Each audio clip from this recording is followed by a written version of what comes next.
டெல்லியைச் சேர்ந்தவர் காஜல் சௌத்ரி, வயது 27. 2022 படிப்பை முடித்த இவர் 2023 முதல் டெல்லி ஸ்பாட் பிரிவு கமாண்டோவாக பணியாற்றி வந்தார். இவரும் ஹரியானாவின் சோனிபத்தைச் சேர்ந்த அன்கூர் என்பவரும் காதலித்து 2023 நவம்பரில் திருமணம் செய்து கொண்டனர். அன்கூர் டெல்லியில் பாதுகாப்பு அமைச்சகத்தில் எழுத்தராக பணிபுரிகிறார். இவர்களுக்கு 1.5 வயதில் ஆண் குழந்தை உள்ளது. திருமணம் ஆனது முதலே வரதட்சணை தொடர்பாக இருவருக்கும் இடையே தகராறு ஏற்பட்டுள்ளது. அன்கூரும் அவரது தாயும் காஜலை அடித்து துன்புறுத்தி வந்ததாகவும் புகார் உள்ளது. கடந்த 22ஆம் தேதி இரவு இருவருக்கும் இடையே மீண்டும் வரதட்சணை பிரச்சினை வந்துள்ளது. காஜலை சரமாரியாக தாக்கிய அன்கூர் அப்போதும் ஆத்திரம் தீராமல் காஜலின் சகோதரர் நிக்கிலுக்கு போன் செய்துள்ளார்.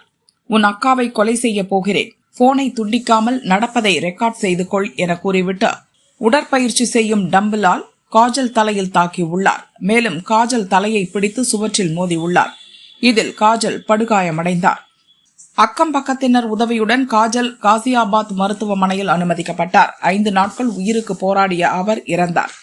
இறந்தபோது காஜல் 4 மாத கர்ப்பிணியாக இருந்தார். சம்பவம் குறித்து அவரது சகோதரர் நிக்கில் அளித்த புகாரின் பேரில் அங்கூரை போலீசார் கைது செய்தனர். தலைநகர் டெல்லியில் போலீஸ் கமாண்டோவாக பணியாற்றிய பெண் வரதட்சணை கொடுமையால் கொலை செய்யப்பட்ட சம்பவம் கடும் அதிர்வலைகளை ஏற்படுத்தியுள்ளது.